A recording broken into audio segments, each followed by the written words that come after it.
Ya, perkenalkan nama saya Angga Ramadijaya, mahasiswa dari Universitas Fakultas Ekonomi dan Bisnis, Prodi Manajemen. Di sini saya akan mempresentasikan tentang case CVS Kermak memutuskan penjualan produk tembakau.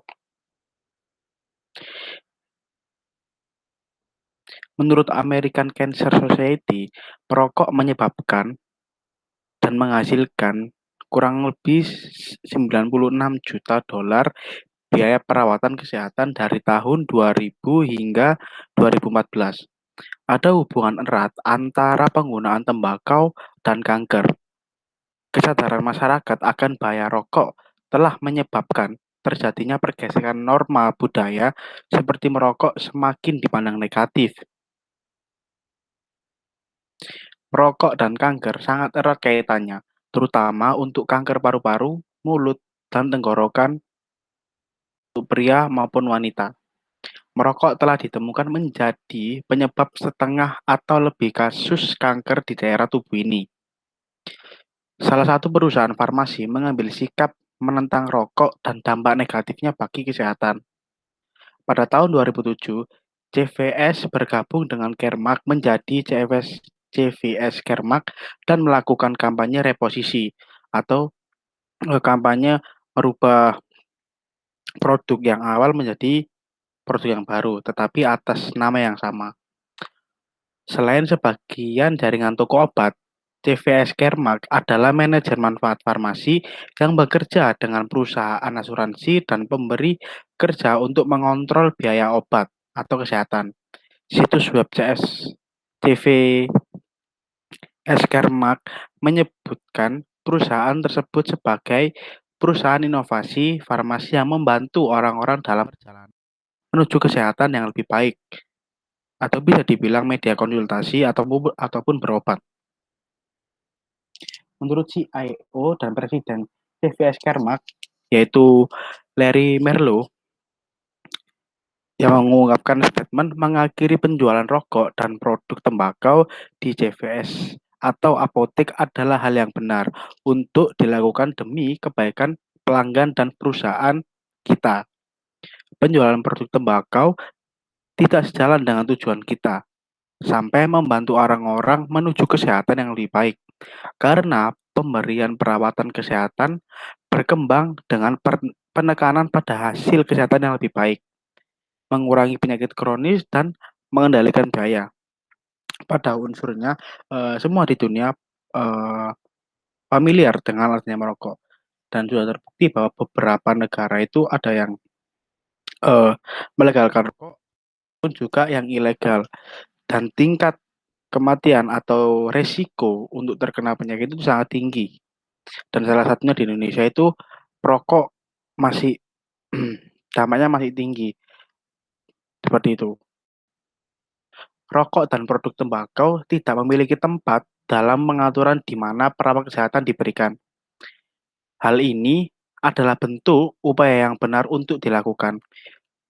Bagian penting dari pemosisian ulang ini adalah pengenalan berbagai layanan perawatan kesehatan dasar di lokasi retail, mulai dari suntikan flu hingga tes radang tenggorokan. Kami memiliki sekitar 26.000 apoteker dan perawat praktisi yang membantu pasien menangani masalah kronis seperti kolesterol tinggi, tekanan darah tinggi, dan penyakit jantung yang semua terkait dengan merokok. Kami sampai pada keputusan bahwa rokok dan memberikan perawatan kesehatan tidak berjalan bersamaan dalam lingkungan yang sama. Ada banyak spekulasi tentang bagaimana perubahan ini yang memengaruhi perusahaan CVS Kermak baik secara finansial maupun dalam persepsi publik. Untuk melakukan perubahan ini, CVS Kermak akan kehilangan pendapatan kurang lebih 2 miliar dolar tahunan dari produk tembakau, produk sebelum beralih atau reposisi. Jumlah ini berarti pendapatan berkurang 17 sen per tahun per saham. Perusahaan sedang merencanakan cara untuk mengimbangi dampak pada keuntungan seperti program berhenti merokok dengan tujuan membantu 500.000 orang Amerika untuk berhenti merokok. Selain dampak finansial, CVS Caremark menuai keuntungan di mata publik. Langkah ini terlihat menguntungkan.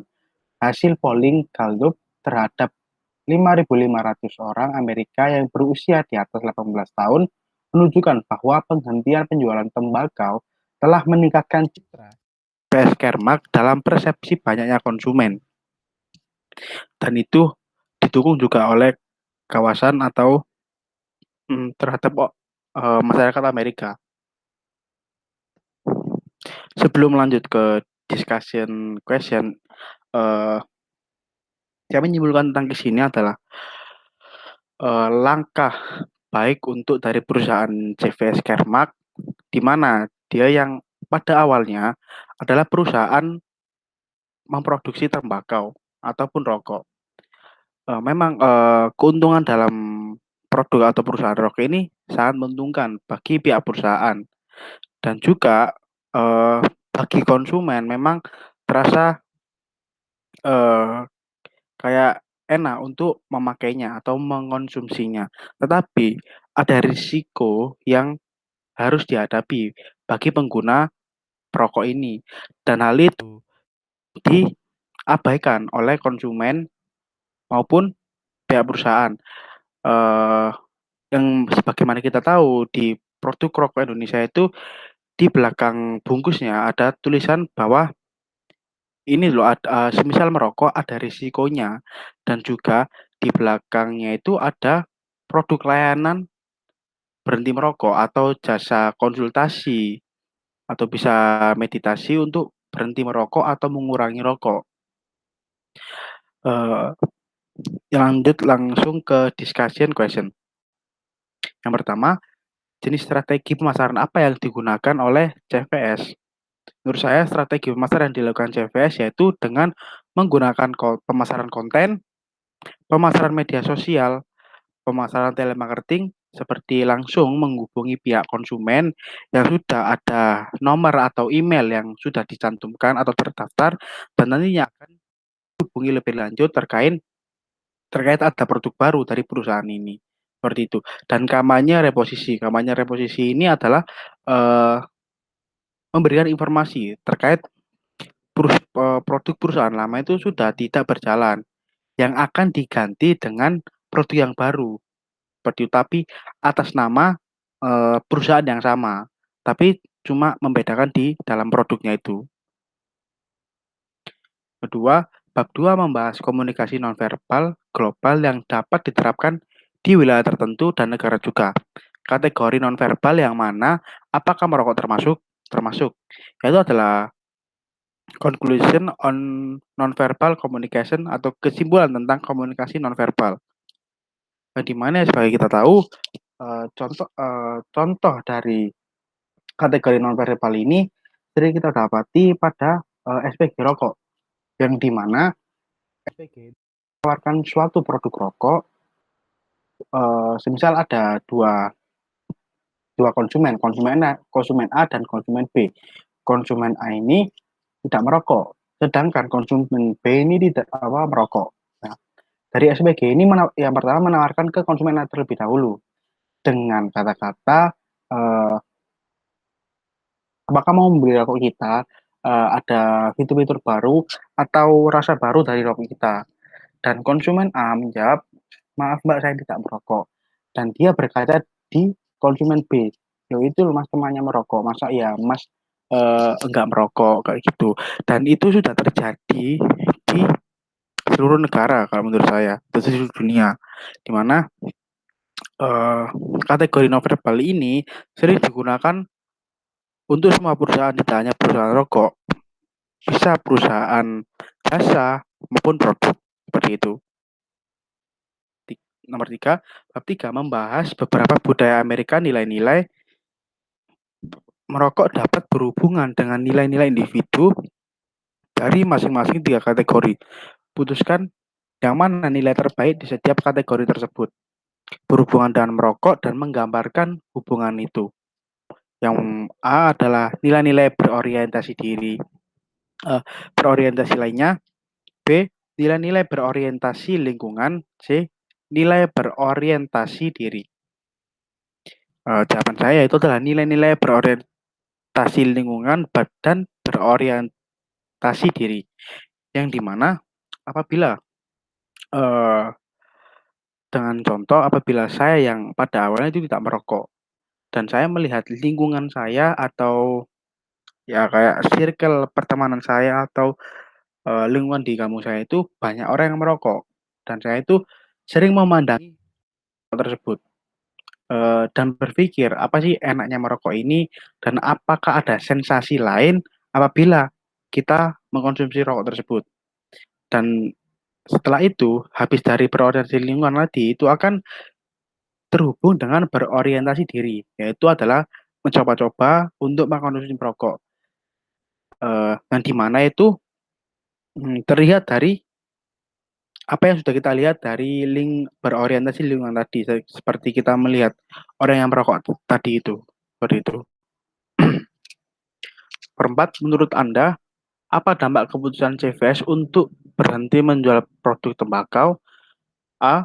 Penjualan jangka panjang. B. Tren merokok di Amerika. Yang A. Apabila CVS masih menjual produk tembakau akan sangat untung bagi perusahaan mereka. Tetapi dengan pernyataan yang dilontarkan CEO dan Presiden CVS Kermak, yaitu Larry itu, yaitu mengatakan penjualan produk tembakau tidak sejalan dengan tujuan kita, sampai membantu orang-orang menuju kesehatan yang lebih baik dan melayani pelanggan dan masyarakat mereka yang dengan lebih baik. Yang B, Larry Melo berkaca pada pernyataan dari American Cancer Society, yang dimana ada hubungan erat dari merokok dan kanker, yang dimana kesadaran masyarakat akan bahaya merokok telah menyebabkan terjadinya pergeseran norma budaya atau statement yang lain, seperti merokok semakin dipandang negatif. Seperti itu. Maka dari itu, Larry Melo memutuskan untuk reposisi produk yang awalnya perusahaan tembakau beralih ke perusahaan inovasi farmasi yang membantu orang-orang dalam perjalanan menuju kesehatan yang lebih baik. Nomor 5, kasus tersebut menyebutkan bahwa sejak 1950-an telah terjadi tren budaya menjauhi dari rokok. Kaum muda saat ini mungkin memiliki persepsi dan tingkat keterpaparan yang berbeda terhadap perubahan dalam norma budaya yang berhubungan dengan merokok dibandingkan dengan generasi lainnya. Lakukan wawancara singkat dengan anggota kelompok generasi yang berbeda untuk mengetahui bagaimana persepsi mungkin ada yang berbeda dari kelompok usia yang berbeda. Bandingkan dan kontraskan persepsi dan cerita mereka tentang bagaimana merokok biasanya diperlakukan dalam periode berbeda dalam sejarah Amerika. Orang-orang yang diwawancari harus berasal dari setidaknya 3 dari generasi berikut. A. Generasi pra-depresi. B. Generasi depresi. C. Generasi baby boom. D. Generasi X. E. Generasi Y. Dan terakhir, F. Generasi Z. Yang A. Generasi baby boom. Generasi baby boom ini sadar akan bahaya apabila merokok yang dapat menimbulkan penyakit yang mematikan bagi kesehatan mereka. Tetapi pada generasi ini tidak banyak kalangan untuk melakukan hal merokok. Yang B, generasi X. Generasi X ini mulai mengenal rokok dan mengkonsumsinya. Tetapi kebanyakan orang luput akan resiko apabila mengkonsumsi rokok dengan beberapa penyakit yang akan timbul pada nantinya. Dengan persepsi mengkonsumsi rokok hanya untuk menghilangkan stres dan beban pikiran. C. Generasi Y. Generasi Y ini familiar dengan rokok dan semua orang mengkonsumsi rokok, pria maupun wanita. Dengan persepsi ini, mengkonsumsi rokok hanya untuk menghilangkan stres dan beban pikiran, sama seperti generasi X. Generasi Z, pada generasi Z ini, semua kalangan mengkonsumsi rokok. Tidak memperhatikan aturan yang berlaku dan risiko apa yang nantinya akan timbul. Kebanyakan generasi Z ini mengkonsumsi rokok hanya sebagai ajang di mana terlihat gagah atau keren apabila mengkonsumsi rokok tersebut. Seperti itu. Nomor 6, Jenis kelompok referensi apa yang paling tepat untuk menggambarkan perokok hari ini? Bagaimana jawaban Anda? Berbeda jika Anda mengacu pada perokok di awal pertengahan 1990-an, yaitu jenis kelompok kelompok menengah sampai ke bawah. Nomor 7, kelompok manakah yang memiliki insiden kanker paru-paru atau bronkus tertinggi dalam hal etnis dan jenis kelamin? Apakah grup ini akan menjadi target pasar yang bagus untuk GVS Sermak? Ya, sangat bagus. Dan itu kelompok tua sampai muda dan sangat bagus dan membantu pada kalangan tersebut. Kan apa pengaruh keputusan CVS Kermak terhadap persepsi publik tentang pengecer? Hal ini tidak menimbulkan masalah, tetapi apabila sudah melakukan perizinan retail terhadap pihak CVS Kermak dan memenuhi standar atau prosedur yang sudah disepakati, tidak terjadi masalah. Apabila sudah mengikuti prosedur dan standar yang sudah diberikan pada pihak perusahaan, seperti itu. Nomor 9, apakah Anda merasa bahwa konsumenlah yang sebelumnya terlibat acuh tak acuh atau secara aktif melepaskan diri merupakan target pasar terbaik untuk CVS Kermak? Mengapa? Tidak.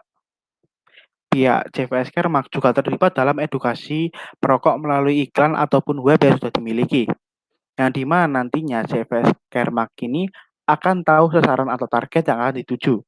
Dari situ juga konsumen tahu akan hal bahaya dan risiko apabila mengonsumsi rokok dan tergiur atau termotivasi akan edukasi yang diberikan yang nantinya berupaya untuk berhenti merokok melalui layanan yang sudah diberikan oleh CVS Kermak. Seperti itu. Nomor 10, berdasarkan jawaban Anda untuk pertanyaan nomor 6 dan 8, rancangan strategi pemasaran CVS Kermak untuk memasarkan program berhenti merokok mereka ke pasar sasaran yang ideal seperti dijelaskan oleh demografis, etnis, dan tingkat keterlibatan, pastikan untuk mempertimbangkan bagian dari bab 5 yang membahas tentang nuansa subkultur etnis. Dan jawabannya, yaitu dari saya adalah, dalam persepsi ini, bahwa seseorang bisa saja berubah maupun tetap stay atau kebiasaan dalam hal kebiasaannya dan kebudayaannya. Tetapi tidak dipungkiri untuk merubah pola perilaku mereka.